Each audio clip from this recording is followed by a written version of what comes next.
Well, good morning, adventurers. Good morning. So what the heck are we doing back out in California? We cannot stay away from this state. We moved here. No, we did not move here, sadly. We came out here because Allison was actually hiking part of the Pacific Coast Trail.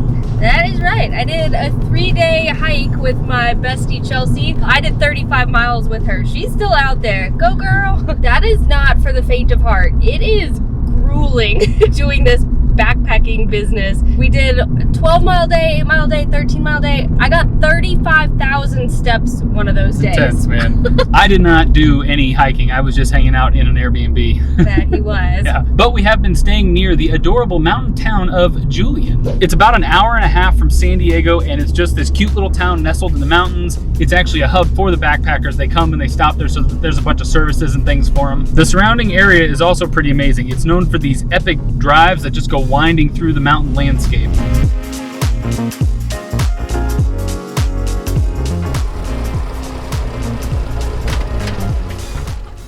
You probably also noticed that we have a new set of wheels for this trip. Because we bought a new car! No, we didn't buy a new car. I almost forgot about that joke. We actually rented this adorable little Fiat on Turo. We've been wanting to drive one of these things around for a long, long time. Yeah, if you guys remember when we were looking for a tow vehicle, we ended up getting our little Suzuki Samurai Ruby. But before we found her, we were actually looking for Fiats. Yeah. Eric had arranged for us to go buy one from a guy. But it did not work out. It didn't work out. It was much crappier in person. Yeah. But we figured this was the perfect car to be zipping around these country mountain roads. But from here, we are actually going to head back into the main downtown area of Julian. And that is because, like most small towns, they're all kind of known for something, aren't they? Julian is known for pies, specifically apple pies. That is because there are apple orchards all over the area. Of course, they are known for cider as well, which we're definitely going to be partaking of that. But first things first, delicious apple pie.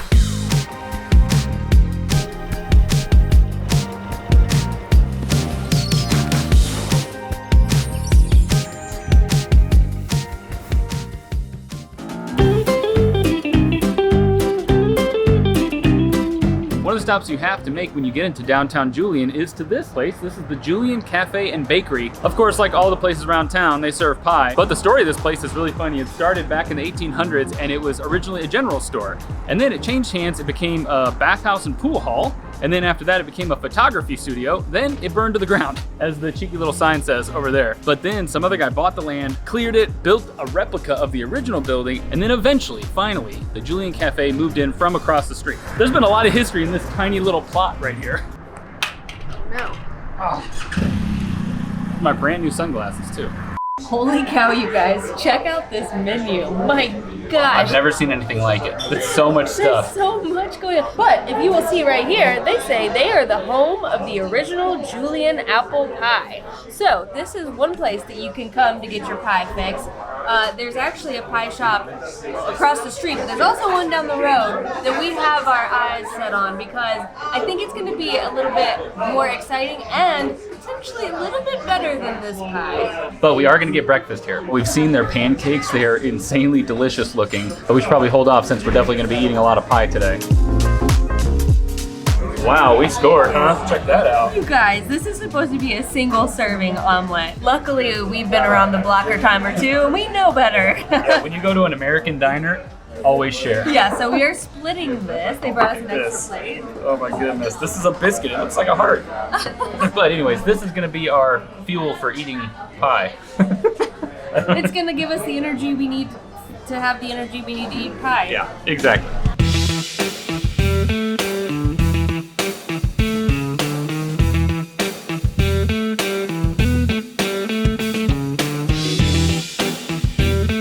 We came down the block to the Julian Pie Company for this little beauty. Y'all, we are here on a weekday and there is a line out the door.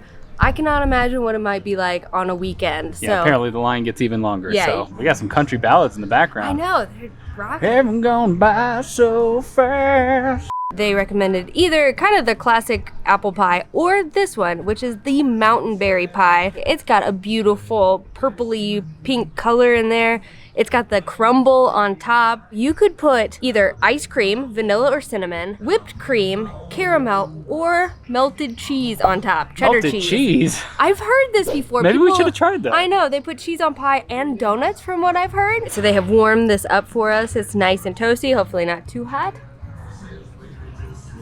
Oh.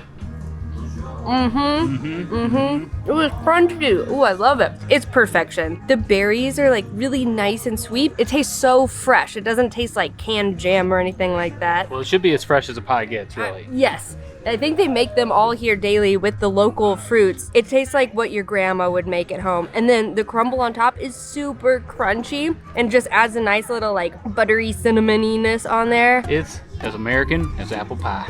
What is, their pie is as American as apple pie? I guess. Is that what that means? A saying, apple pie, is that super American? Must Does be. nobody I've never else do it? really been a fan, but. I mean, there's apple streusel and strudel. All right, just eat the pie. Okay. We'll figure that out later.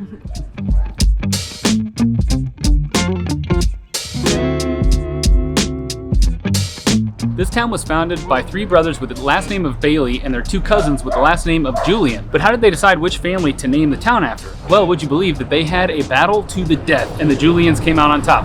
And that's how they named it. No, I'm just kidding. That's not what happened. The actual story is much stranger. They decided that one of the Julian cousins was the best looking of all of them, looked way better than the Baileys, so they named the town after them. The better looking one. That's a true story. The battle of the death probably would have been cooler, but so that's how Julian came to be. That's my little factoid. All right, now we're just gonna walk around the city. The little downtown strip of Julian is pretty tiny. It's just kind of this one street that's lined with shops that are all in these historic buildings. Most of them are like over 100 years old. And in classic small town fashion, they have tons of little knick-knack stores where you go in one, you've been in all of them. Yeah, they have clothing and tons of little trinkets and things like that. Some of it's pretty cool, but some of it is kind of the same stuff you see everywhere. Kitschy, silly stuff. Well, we didn't get our fill of pie, so we came to Mom's Pies to get this beauty. This is look at that. A fresh freaking cherry pie. This is actually Eric's birthday cake. His birthday's in a couple days. Yeah, and Allison hates cherry. I do hate cherry. I love cherry. I know. So we got it. I'm sure because it's nice and fresh, it's going to be delicious. Yeah, and it's the most beautiful pie I've ever seen. I mean, look at it. They know what they're doing here. Yes, but they give you the fresh ones. Everywhere else, I feel like they're frozen. So, fresh all the way, baby.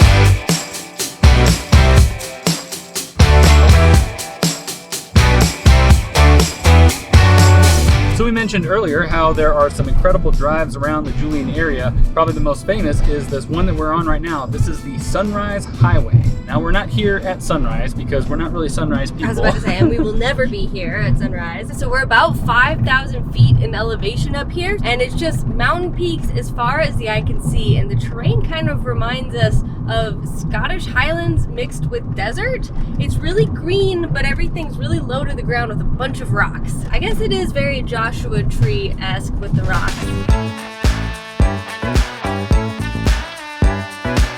You guys, we found this incredible turnout with the most amazing view. Look at this. I haven't even really taken it in yet. just now, I really looked at it. Awesome, and you can see the PCT down there. Yeah, that little bit right there. I didn't do this section, but had I continued, I would have been here just about today. Yeah, I can see some lonely little hikers down there, little specks. Man, they got a long way to go. Oh gosh, yeah, bless their hearts.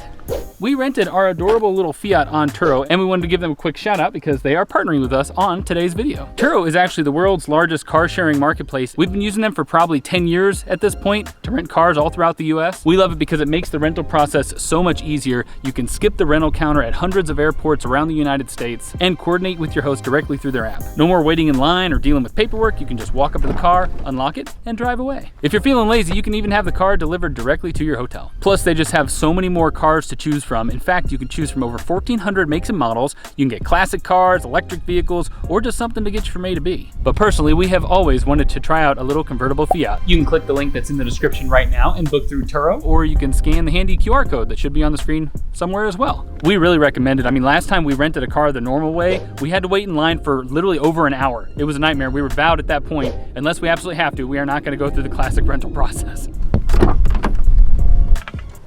Best feature of our little Fiat. Let there be light. Oh my gosh. I love it. So what if we get a sunburn? Worth it. That's what sunscreen's for, man. Let's drive. Nice. Ready.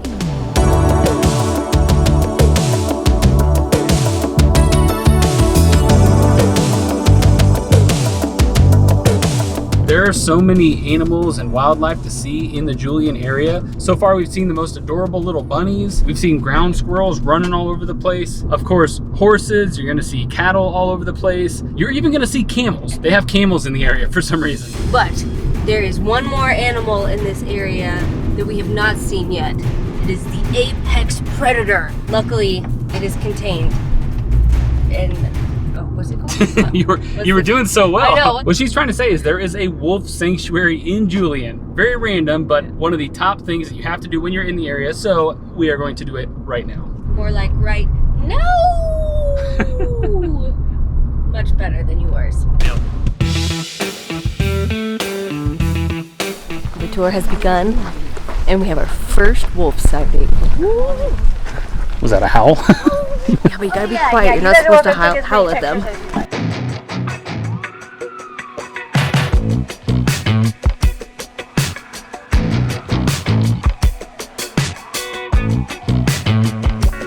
Man, we're able to get up close and personal with these wolves. And what's really trippy is they look so freaking cute. They look so cuddly, you know, like a dog. Like they would just be so playful. In my brain, I'm convinced that if I saw them, I would just befriend them. Yeah, of course. They'd become my pet. They would love you. Yeah. No, they would maul your face off.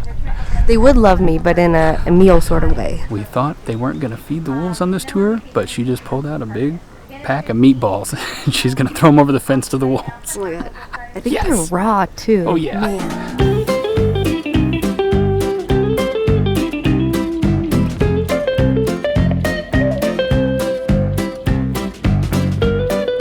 So we just learned that in the 1870s, 1872 actually, they started an anti-predator campaign, the government did, to get rid of things like wolves that were hazardous to people and livestock, and it ended up taking the wolf population from 300,000 down to 300 You believe in North that? America. So they were barely hanging on. Yeah, and so that is why they are here now, repopulating. Although the northwestern gray wolf has done that on its own. Now they have quite a few wolf packs back here in California. Yeah, they just sprouted up on their own. Yeah, but 300,000 to 300 humans, man, they can really suck sometimes. Yeah. However, for the Mexican gray wolf, their species, because of those anti-predator campaigns, was dropped down to just 7 wolves. So thankfully we were able to retrieve those 7 wolves, and they were genetically diverse enough to start a breeding program, which was in 1997. Well, that was very cool. Can recommend.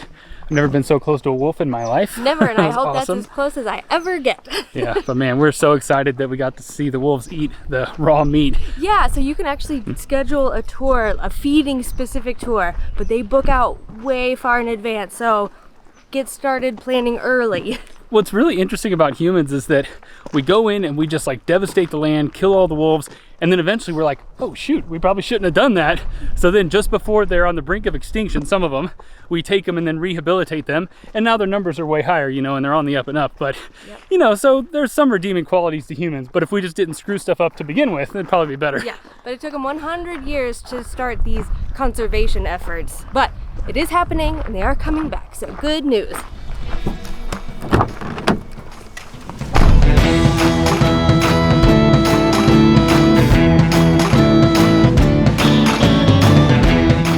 Just a little ways south down this beautiful winding road, you're going to come across Lake Kuya, and it is a must-see because, of course, it is beautiful.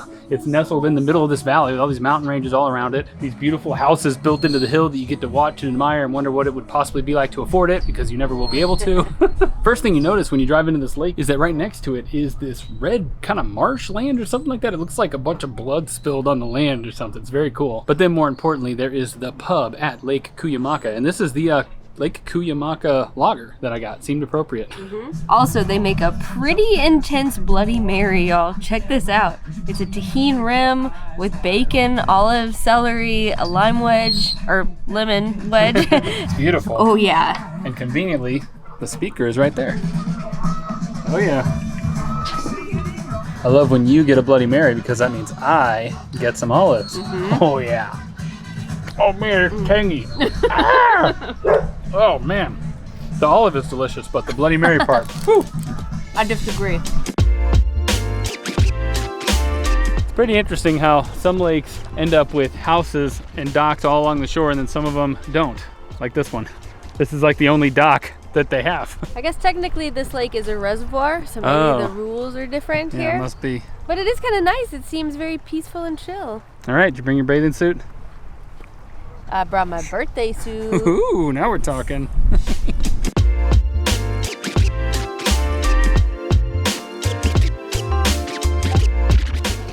So I guess we haven't had enough wolves for one day, and it turns out that downtown Julian has a wolf center where you can come and watch an educational video all about the wolves. You can see skulls of wolves compared to other animals, their footprints, learn all about them, and of course, stock up on awesome wolf merchandise. By far the best shirt in here. Oh yeah, you can't beat that. Sadly, it is a 5XL, so it's more of a dress for me. That could do. They have all of these skulls from different types of canines and deer and things like that. So these two here are the wolves that we saw today, the Mexican gray wolf and the North American gray wolf. And we found it really interesting how this is the gray wolf, this is the bear. Like their skull almost looks exactly the same. It's just like slightly smaller. That's a dire wolf. That looks like the thing you see before you die. Before you enter the gates of hell, maybe, I don't know. And this is the skull of a gremlin. Oh no, actually it's an English bulldog. Oops. Look at that thing. How's that real? You guys, Allison opened the door and a snake came crawling in. Guys, I've been out in the wilderness for days, and I come to the Airbnb and the snake's in here. Yeah, he just wriggled himself under this group of bags and he really does not want to leave. No. But look, I got a handy little net from the hot tub. We're just assuming he's not poisonous, he doesn't look it, and he's so little. Well, I'm not going to get close enough to him to find out. Hey, go for it. Oh, he's a little bitty guy. He looks like he wants to kill. Go, Come on. go, get out. All right. Bye-bye. Teamwork. Got me sweating a little bit. Yeah. Oh, I guess this goes out here. Go on now, get on out of here. So these amazing pies aren't the only thing that they create with their apples. They also make delicious cider with their apples. There are cideries all over this area, and this is a lot more my jam because these apples have booze in them. These are actually really high alcohol content ciders. These aren't jam, these are ciders. What? You said these are my jam. Oh. This is Calico Cery. It is actually just one street over from our Airbnb. Conveniently located. Yes, and it is an organic apple orchard, but it's just in this really cool pole barn that I wish we could transport to our property in Wimberley. Oh yeah, that'd be a game changer. Oh my god, working on an RV in this, oh so cool. But all of their ciders are made here on site with their estate fruits and apples, and I think I'm gonna say that the peach fuzz is my favorite. Oh yeah, so that's peach and apples together. This one, which has nettles infused in there, so it's an unfiltered cider that they made for St. Patrick's Day. It was meant to be green, apparently. If you're not familiar with nettles, they're those little plants that hurt like hell if you touch them. Yeah, it feels good to know that they were crushed up and now I'm consuming them.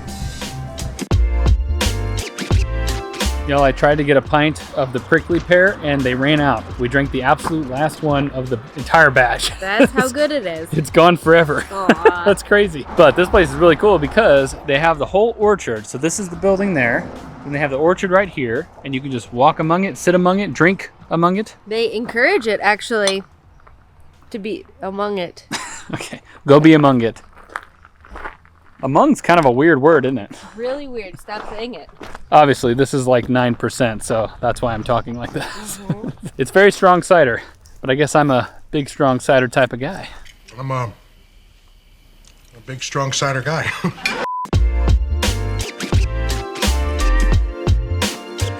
We woke up to some pretty intense fog today. It's very mysterious though, very cool looking. What's that Stephen King movie? The mist? The Mist, yes, that's what it reminds me of. I feel like the monsters are gonna come out and get us. But this mist needs to get out of here.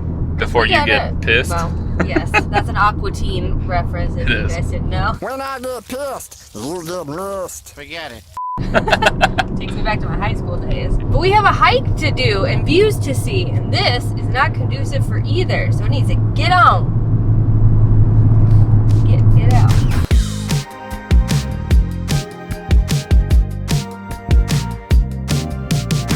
We're at the trailhead, and it has probably the coolest gate I've ever seen for any hiking trailhead on the planet. Do you think we could ever get that good at whittling? No. Yeah, someone's an expert carver, whoever made these. Yeah. Super cool. Watch for mountain lions, y'all. I want to see one, but I also really, really don't.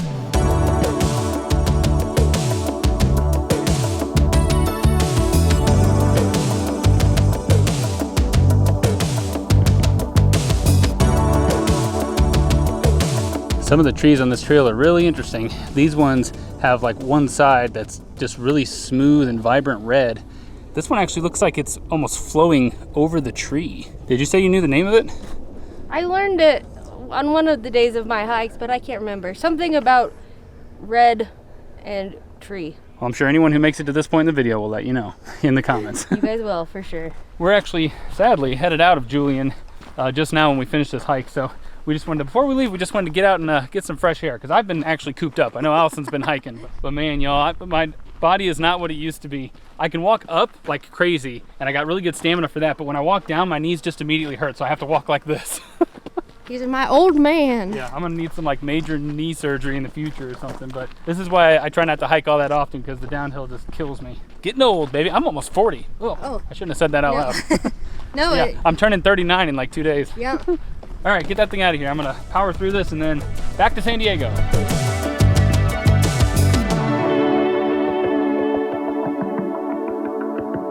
Well, we had a lot of fun zipping around the mountains in our little Fiat, but I have some friends coming in and we're just gonna chill for the weekend since it's my birthday coming up. So we needed to kind of upgrade to something a little bigger. Like 4 times as big as a Fiat. Yeah, so we went back on Turo and got ourselves a Pathfinder. This sucker seats 8 people as opposed to, 2, maybe 4. This is over, huh? Yeah. Yeah, I guess that's all for our adventure in Julian. Yeah, the start of Eric's birthday shenanigans. But we have been planning some pretty awesome adventures. Some kind of tropical, some a bit more kind of maritime-y. Stay tuned. See what we can actually make happen. Is that it? Yeah, Okay, I guess. that's all. Okay. I'm going to go have a fun birthday weekend. Goodbye, adventurers. We'll see you on the road.